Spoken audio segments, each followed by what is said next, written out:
C'est l'histoire d'une carrière spectaculaire.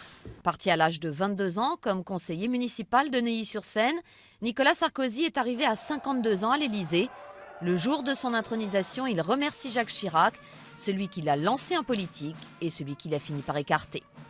Entre-temps, il a tout raflé sur son passage, la mairie de Neuilly. Il a été l'un des plus jeunes maires de France, la députation, les ministères. Il a été plusieurs fois ministre, d'abord du budget en 1993, puis de l'intérieur en 2002, de l'économie en 2004, puis à nouveau de l'intérieur. Sa grande victoire, c'est d'avoir conquis l'UMP, dont il est devenu le chef en novembre 2004, un tournant dans sa carrière, le début de son ascension vers l'Élysée. Mais c'est l'histoire aussi d'un président mal aimé. Candidat du pouvoir d'achat, il devient une fois élu président bling-bling. Autant de bourdes qu'il sera difficile de rattraper. Son image dans l'opinion en prend un coup. Dans le même temps, sa vie privée bascule.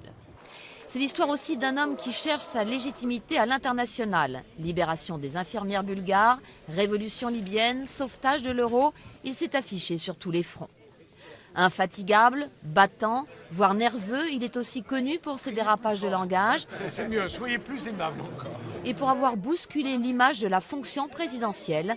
Avant lui, les présidents étaient discrets, sérieux, mariés. Il a été le premier divorcé à faire son 4e enfant à l'Élysée avec une première dame des plus glamour.